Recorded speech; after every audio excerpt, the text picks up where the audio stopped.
Morning dear students. Last हमने potential difference calculate किया था यूजिंग द पोटेंशियोमीटर वायर। आज हम compare the EMF of two cell using potentiometer learn करेंगे। तो पोटेंशियोमीटर के द्वारा हम ईएमएफ भी कैलकुलेट कर सकते हैं या ईएमएफ कंपेयर कर सकते हैं, दो सेल की पोटेंशियल डिफरेंस मेजर कर सकते हैं और इंटरनल रेजिस्टेंस कैलकुलेट कर सकते हैं। तो ये सारे जो बेनिफिट्स हैं वो पोटेंशियोमीटर वायर के हैं। पोटेंशियोमीटर वायर की कंस्ट्रक्शन सभी में लगभग सेम है। एमीटर, रियोस्टेट और बैटरी हमेशा सीरीज में जुड़े रहते हैं और एक मीटर स्केल आपको लगानी है हर डायग्राम के अंदर। कुछ एक में रेजिस्टेंस बॉक्स लगाना है, कुछ एक के अंदर रेजिस्टेंस बॉक्स नहीं लगाना।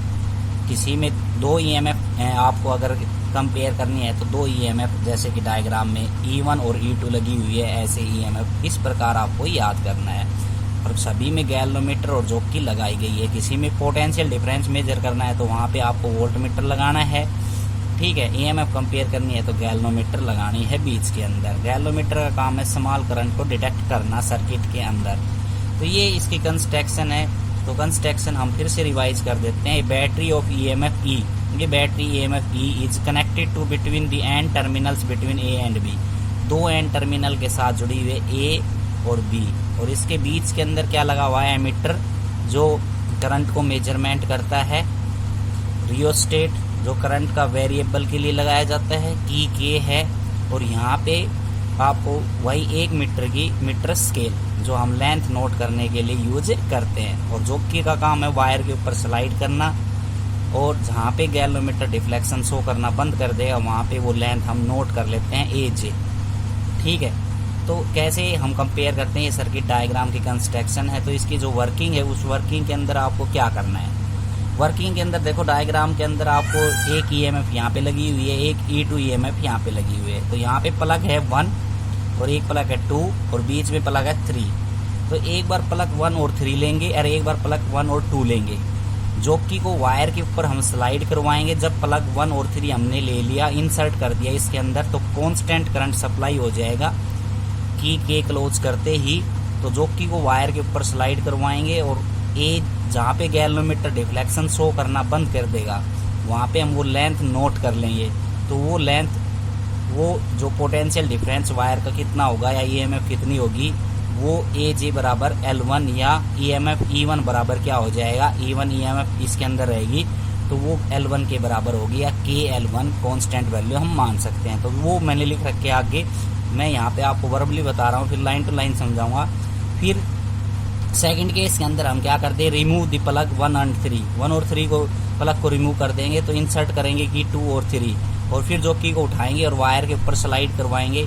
और फिर हम फिर से लेंथ नोट करेंगे जहाँ पे गैल्वेनोमीटर डिफ्लेक्शन शो करना बंद कर देगा AJ1।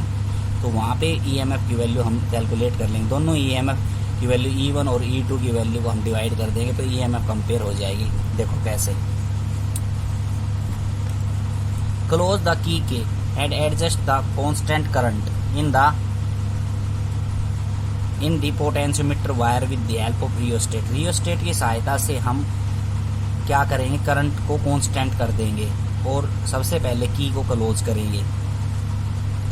Insert the plug in the gap between terminal 1 and 3। मैंने बताया था पहले हम क्या करेंगे? प्लग 1 और 3 उसके अंदर लगाएंगे 2 वे की सहायता से, so that the EMF of cell E1 in the circuit. तो सर्किट के अंदर कौन सी ईएमएफ रहेगी? फर्स्ट है E1, ठीक। तो ये बात हमने डायग्राम के अंदर बता दी। यहाँ पे एक E1 ये है, E2 ये है। तो 1 और 3 प्लग पहले लेंगे तो E1 ईएमएफ रहेगी, फिर 1 और 3 को हटा देंगे तो कौन सी रहेगी?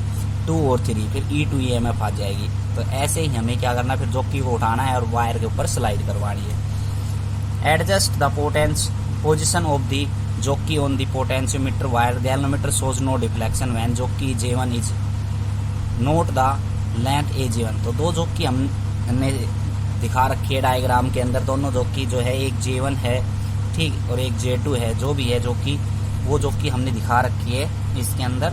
तो इसमें क्या कह रहा है कि आप जॉकी को पोटेंशियोमीटर वायर पे स्लाइड करवाओ और गैल्वेनोमीटर जहाँ पे डिफ्लेक्शन करना बंद कर दे, 0 से लेफ्ट की तरफ या 0 से राइट की तरफ हम चलेंगे तो गैल्वेनोमीटर स्टार्टिंग में वन साइड डिफ्लेक्शन शो करेगा, क्योंकि कनेक्शन करवाते वक्त हमने ये बताया था कि अगर गैल्वेनोमीटर अपोजिट डायरेक्शन के अंदर डिफ्लेक्शन कर रहा है तो इसका मतलब कनेक्शन सही है।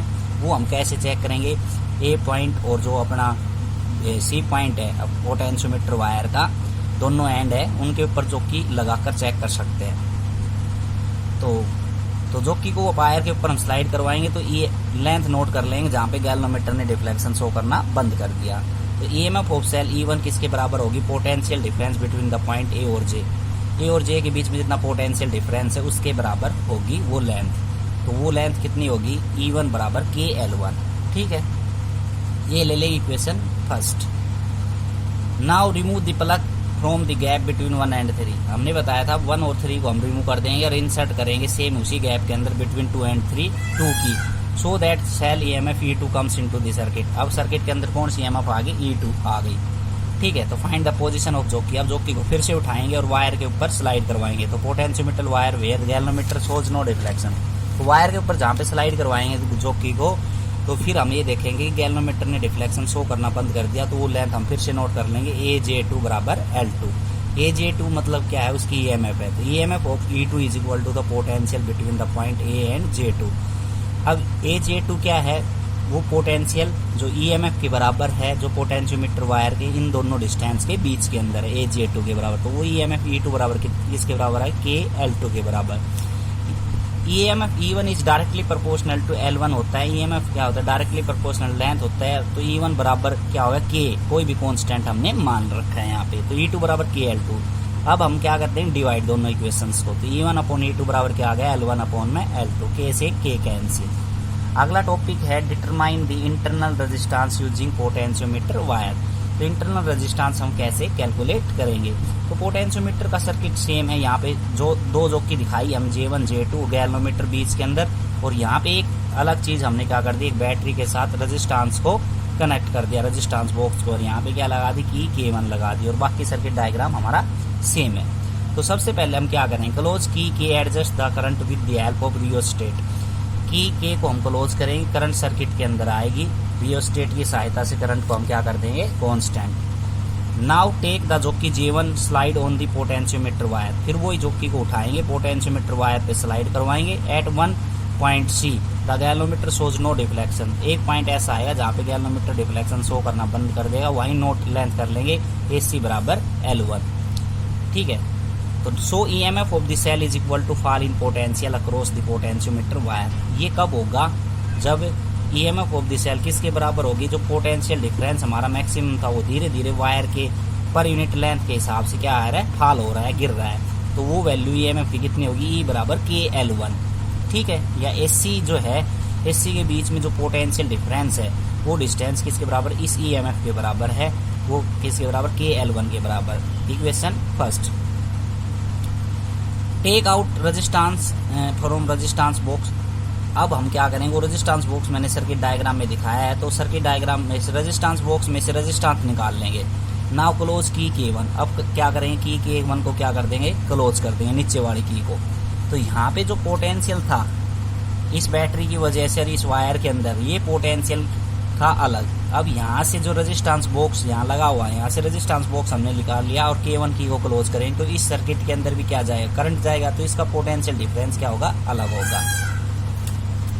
ठीक है, adjust the jockey on potentiometer wire. Wire के ऊपर हम क्या करेंगे, जोकी को स्लाइड करवाएंगे। At 1 point J2 the galvanometer shows not. तो एक पॉइंट ऐसा आएगा जहाँ पे हमने J2 मान रखा है, वहाँ पे गैल्वेनोमीटर डिफ्लेक्शन शो करना बंद कर देगा, वहीं लेंथ हम नोट कर लेंगे एक पॉइंट से। तो AJ2 के बराबर आ जाएगी L2 के बराबर। तो AJ2 का जो डिस्टेंस है उसके बीच के अंदर जो पोटेंशियल डिफरेंस है वायर का, वो कितना आ जाएगा, V बराबर KL2। तो वो EMF अलग है, ये V क्या है, अलग है, ये बात मैंने बता दी थी। अब डिवाइड कर देंगे, E upon V equal to KL1 upon KL2। ठीक है, E अपॉन V बराबर क्या आ गया, L1 अपॉन में L2। अब ये इक्वेशन हमने इंटरनल रेजिस्टेंस की फर्स्ट पार्ट के अंदर पढ़ रखी है, R बराबर E upon V minus 1 into में R। तो E अपॉन V की जगह हम क्या रख देंगे, L1 अपॉन में L2। तो इंटरनल रेजिस्टेंस की वैल्यू आ जाएगी R बराबर L1 upon L2 minus 1 into capital R। Capital R क्या है, नॉन रेजिस्टेंस है, रेजिस्टेंस बॉक्स से जो हम निकालते हैं।